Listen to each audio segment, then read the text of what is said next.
Hi, welcome back to Discovering an Educated Life. This is Megan. Grab your cup of coffee and we're going to be talking history today. So, for our fifth grade year, we just moved into a new house. We've used a lot of different things in the past and jumped around. This year I really wanted a solid history curriculum, so I went with something that's actually considered a middle school curriculum that starts at fifth grade, so fifth through eighth, and it is Snodgrass, America the Beautiful. This is 2, so I have both of them, 1 and 2. So this is, part 1 is America from 1000 to 1877, and then we have part 2, which is America from the late 1800s to the present. So together, those two make up the bulk of our year. Now, I'm gonna do a full flip through this. I'm not gonna do it right now, but I do wanna show you the different components and tell you a little bit about them. So for starters, every single lesson has different assignments. Those assignments are gonna be, sometimes they're different readings. There's timeline work, there's a student workbook, there's thinking biblically assignments where she'll do them in a binder. There is literature, family activities, there is vocabulary, there's creative writing. So a lot of people use this as language arts, which I will mention, I am using this as a portion of our language arts, but it is not the bulk of it. I have a lot of other language arts pieces to our year. So this is not our main, let me fix my camera here, it's being silly. This is not our main literature curriculum. This is history. So the maps, and I will do full flip throughs on these, but there's just map work and assignments in the map book. This is the timeline book, and it's same thing. Then we have We the People. This has just some, primary source documents here. And then we have the answer key and literature guide, which is going to guide us through the pieces of literature. And it also has all the answers to everything she'll be doing. And we have a student workbook. So we have not done a lot of this. We're in our second week of school, but it's not super book work, just writing out all the answers. It's very much like crossword puzzles and fun things. You have the choice between this and a lesson review, and I felt like for a fifth grader this made more sense. And then in the literature guide, real quick, I will tell you, I do not have them sitting here. I do have the books. We will be using the literature. There's Growing Up Dakota. That is about a Native American growing up in the late 1800s. Amos Fortune Freeman.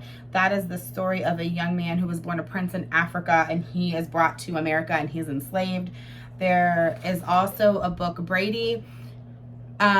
It's during the Underground Railroad time period. He learns a secret, bound for Oregon as a young girl who traveled from Oregon and moved to the United States. I'm just kind of reading these. I'm sorry. She moved to the United States and then traveled along the Oregon Trail to Oregon. Across 5 Aprils is a story of an 11-year-old boy, and it takes place and kind of chronicles the lives across the 5 Aprils of the Revolution, of the Civil War. A Little Town on the Prairie, we've read multiple times. That one, I'm gonna have her go ahead and reread, and that doesn't need explanation. It's when they moved to South Dakota. All of a Kind Family is about a Jewish family in New York in the 1900s. Blue Willow takes place during the Depression and families losing their homes. Homer Price is set in Centerburg in the 1950s. And then we end with Katie's Box. And that is the sequel to Katie. That's written by the youngest child from the Snodgrass family. And that book is from the perspective of a child doing homeschool. So that's a great book. And we read Katie already, so she's going to read Katie's Box this year.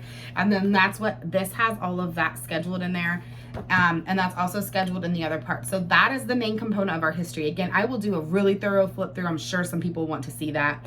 That's not what this video is about. It's just sharing what we're doing for history this school year. So again, I only have one child, a 5th grader, so I can kind of cater things to her. We're going to be doing this for geography, Draw the USA. I had this in the past and like didn't get into it, and I think she just might have been too young. I repurchased it in my Timberdoodle, and because I gave it away. And then so it's just kind of like starts and gives you a lesson by the end of the year where you're going to be drawing a state. It's showing you like how to freehand draw. By the end of the year you will be drawing the entire United States. Each day you add to, each lesson you're adding to. So she's doing that in this giant mixed media book here. And I will just show you, again, I'm gonna do full flip throughs and reviews of this. See, this is all she's on because she's just like the couple days in. So the goal is by the end of the year, this will be full of drawings of the United States from her. And then lastly for geography, well, I don't want to say lastly, we do other random geography things, but mainly this is just Evan Moore, Skills Sharpeners, grade 5.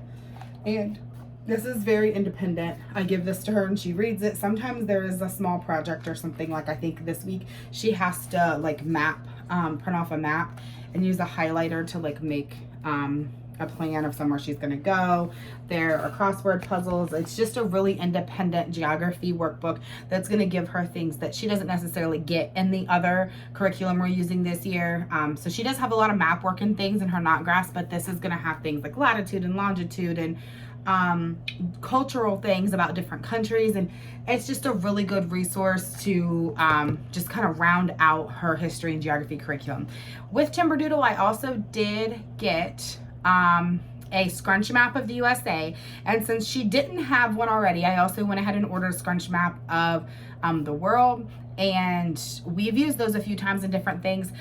In morning time, I have still been reading some from A Child's History of the World, just in our morning basket. We're not doing anything super scheduled with that, but I do still have my sunlight map, and I sometimes pull that out and like have her locate something. Like I think we were reading currently about like ancient Greece. Now that's not necessarily like something that's super scheduled out. I just kind of like a couple days a week read that with her in the morning time, and I guess you could call that world history. But and then we'll listen to our classical conversation CD this year. We will be working on our presidents. You can probably, my phone keeps moving, but you can see our border up there, my nice little mug here with our presidents.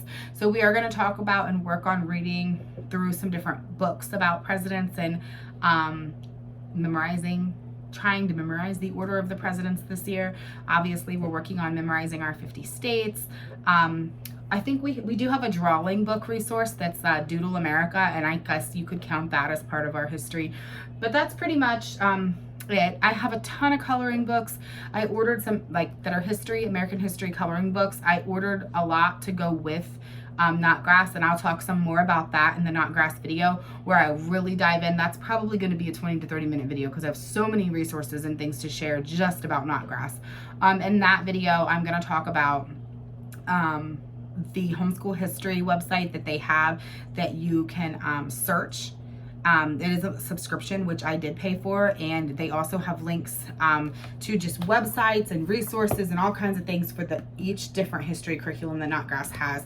And I found a lot of Dover coloring books and things I went ahead and picked up, and just some different books and resources that we want to work through this year with them. So I will again dive into that a little bit more in the specific Knotgrass video and how we're using Knotgrass. But just stay tuned. Don't forget to hit like and subscribe to just find out what we're doing in all of our other subjects, language arts, science. I still have to share all that, and I'll see you soon. Bye.